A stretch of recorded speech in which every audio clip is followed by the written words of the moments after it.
ערב טוב, צביקה יחזקאלי. שלום גיא. וערב טוב לירון אברהם. ערב טוב. צביקה, יום חמישי נזפת בי על המרואיין שאני הבאתי, אמרת עכשיו, אתה נותן קונטרה משלך, מרואיין במקור מהעולם הערבי, אבל עם סיפור יוצא דופן. אתה יודע, יוצא לי לראות באולפנים אנשים שנולדו בעזה והתגיירו ופתאום בשם אחר.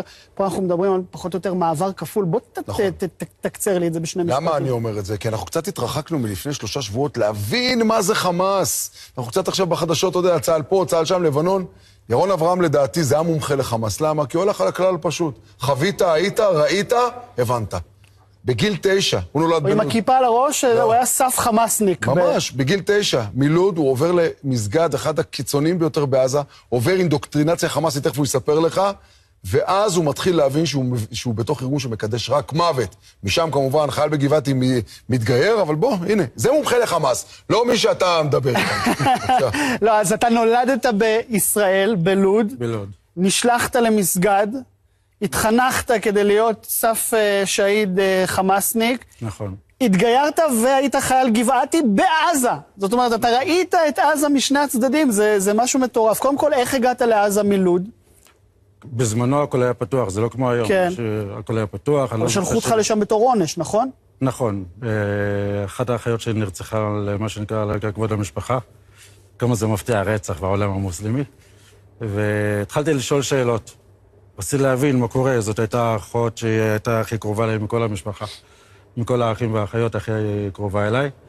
וזה כנראה עצבן את האחים, וגרם להם לחשוב שאם אני אשאר בבית, אז זה הולך לסבך אותם. האמת, אני אגיד בסוגריים בצדק. הייתי מסבך אותם בשמחה רבה. כי זו משפחה שגם בגיל 7 מצא את עצמי ככה מסתובב בלוד ומפזר סמים אחרי בית הספר. ואז שולחים אותך לחינוך מחדש במסגד ג'יהאדיסטי קשה. קיצוני. כן. מאוד. בעצם בית גידול שהידים. אפילו יחסית לחינוך אסלאמי קיצוני, זה נחשב לאובר קיצוני. זה מקום שמלמד כל יום משעה 7 בבוקר עד השעה 11 בלילה. השלב הראשון בלימודים זה שם ללמוד את כל הקוראן בעל פה, עם כל ההלכות, עם כל מה שקורה משם. ולאט לאט אנחנו מתחילים להבין בעצם מה המטרה. מה המטרה במקום. מה המטרה במקום? והמטרה בעצם להפוך אותך לסוג של שהיד. עכשיו, לא נותנים לנו נשק, לא נתנו לנו סכינים, לא נתנו לנו הכל, להפוך אותך לנשק מהלך. אבל כדי שאתה... מתאבד בפוטנציה. כן, אבל... מה בלימודים גרם לזה שאתה תהפוך להיות מתאבד בפוטנציה? קודם כל, ההכשרה הזאת של ההתמודדות מפחד ממוות, עם הפחד ממוות. ומאותו הרגע... אומרים לך, המוות זה לא אישיו, זה לא מפחיד. לא אומרים לך את זה. אתה מוצא את עצמך מסתובב בבתי קברות, אתה מוצא את עצמך עובר על פני שהידים שלא תמיד, מבחינתם, כאילו מחבלים שבאים, שלא תמיד היו באים בשלמותם. ואתה צריך לעבור לידם, אתה צריך לקבל השראה, לרצות להיות. נורמליזציה של המוות. לגמרי, שלא יזעזע אותך. לגמרי. ואתה חי את זה יום, לילה. מה שמפחיד אותך זה החיים. להישאר בחיים, לעבור העבירות חלילה, לרצות לחיות בתור בן אדם נורמלי, אחד שרוצה להתחתן, כל מיני דברים כאלה, להכיר, להיות ילד. בגיל 13.5 בערך, משהו כזה, 2 ילדים במסגד, שחשדו בהם שהיה ביניהם איזשהו קשר כזה או אחר. השני הילדים האלה ערפו את הראש שלהם מול כולנו. אתה רציני. מול כולנו למען יראו ויראו. אין שם, זה לא עולם נורמטיבי שאתה מכיר. דת האסלאם כדת דת שמקדשת את המוות. והשיא של ההכשרה הזאת זה לשכב בקבר אמיתי, פתוח. נסה לדמיין לרגע, תעצום את העיניים שלך לרגע. שאתה שוכב בקבר אמיתי, עומדים על הראש שלך בערך קבוצה של 30-40 תלמידים, מורים וכו', קוראים פסוקים מהקוראן, כדי שתרגיש את הרגע הענק הזה שבו אתה הופך להיות שהיד, מובילים אותך מלאכים לפגישה עם הקדוש ברוך הוא, כל מיני דברים כאלה, השכר. אז זה מצב תודעתי ששותלים אותך בתוכו, שהמטרה היא בסופו של דבר להפוך אותך כן ללוחם, כן לאחד מהנוח'בות שנכנסים פנימה בלי לראות בעיניים, או מחבל מתאבד או משהו כזה? קוראים לזה נוח'בות, קוראים לזה דאעש, קוראים לזה בכל מיני שמות. כן. זה האסלאם. זה לא משנה איך תקרא לזה איזה ארגון. אז לא, צביקה, הפלת אותי, כי אנחנו צריכים פה שעה שלמה לדבר הזה. או צביקה אומר לי, אל תדאג, ב5 דקות. אני אגיד לך עוד משהו, אני פה צועק באולפנים כבר שנים, לכו לטקסטים, מה אנחנו לא מבינים בחמאס, ירון? שאתה רואה את התקשורת הישראלית.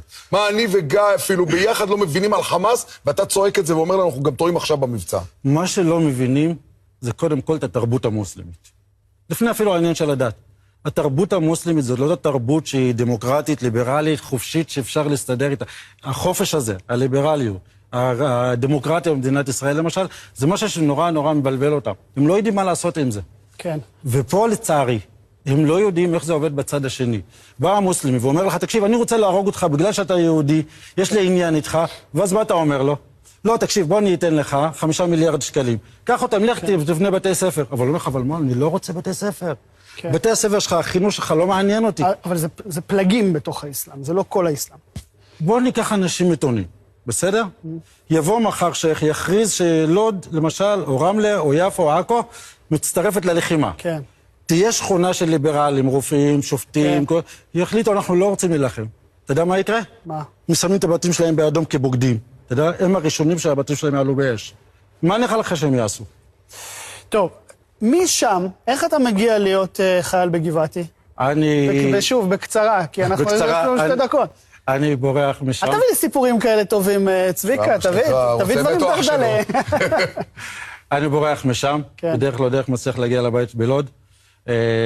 משם, אחרי שבועיים בבית של המשפחה בלוד, יש בורח מהבית, ישן ב10 ימים הראשונים, ליד בסיס מג"ב, יש שם בית קברות מוסלמי גדול, לא מפחד בתי קברות, מבחינתי זה סוג של מפגש חברים. שם אני מכיר את היהודי הראשון. היהודי הראשון שאני פוגש בחיי זה יהודי שלוקח אותי עם הרכב שלו, מסיע אותי לתחנה מרכזית בתל אביב. משקם אותך. לא. פעם אחת בחיי פגשתי אותו. מעלה אותו על אוטובוס, נותן לי כסף, שולח אותי לאילת. באילת שם אני מכיר בחור מדהים בשם עוזי שדה. הוא ואח שלו, וחבר כנסת באותם ימים קוראים לו בני טמקין. מאמצים אותי, לוקחים אותי כפרויקט. ומשם אתה מגיע לגבעתי. ושם אני מחליט... ולסיום, רגע מכונן מבחינתך, אתה נכנס עם גבעתי לעזה, לאותו מקום שבעצם עברת את כל הדברים האלה, ואז מה קורה לך שם? סיוט.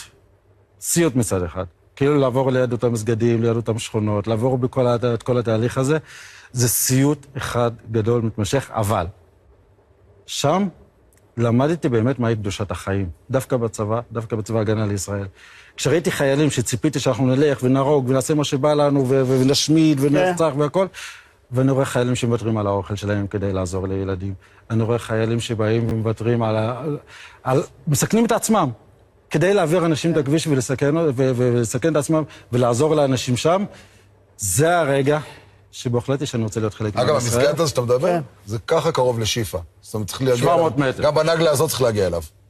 טוב, אולי יסדרו לך ביקור VIP.